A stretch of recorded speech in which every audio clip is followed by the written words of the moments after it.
Hypergamy is dead. This graph here shows that as the women get more educated, she's actually less likely to date up. And this makes sense because why do you need to get someone who also makes a lot of money? Like, people aren't happy with a salary above 80K, and any more than that doesn't make them significantly happier. It's like a marginal return. So, for much older women, or even much older men, you start to see that they're okay with dating down. That's why you typically see that it's only like the really young girls versus the really old guys, because the young girls don't really have a career yet and they still see this money as a lot of money, but in reality, it's not. Here is purely in terms of income. We're not talking about hypergamy in terms of looks here, because everyone wants to date someone who's better looking.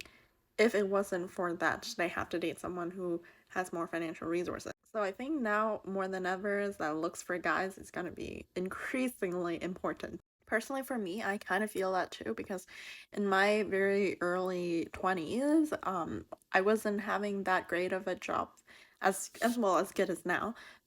So to me, like, finding someone who is six figures and make a lot is very important. But now I feel like I can um make something of myself, and it's more affordable to have more choices. So I'm okay with dating someone who doesn't make as much as me if they bring something else to the table that I really like. And it's usually looks. Anyways, check the link. Another example that hypergamy is dead. Here's the percent of household income of children under 18 in which the mothers are equal.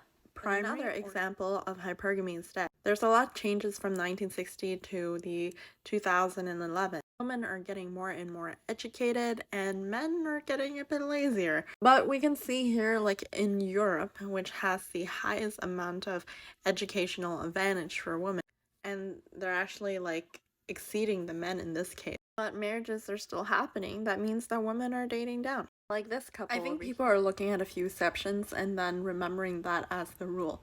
But the rule is that hypergamy is everywhere. It's for both men and women. In recent studies, we have found that women are now more educated and some of them make more than men. It was true in the past that women are willing to sacrifice on looks if they can date up in order to get more income. And by dating up here, it means dating up in socioeconomic class. In the days where women can't vote and can't have a job, this was probably the smartest choice they can make for themselves in their life. But what happens now when women make as much or more than men, then there's a new type of hypergamy where everyone wants to date up. And if you look on my previous data videos, you'll see that this is actually true. And in the cases where you see the women are dating a less attractive men on the street, first of all, it's very subjective, but second of all, you might want to look at what is her financial situation and what is his financial situation. Let's speak anecdotally for the first time in a while.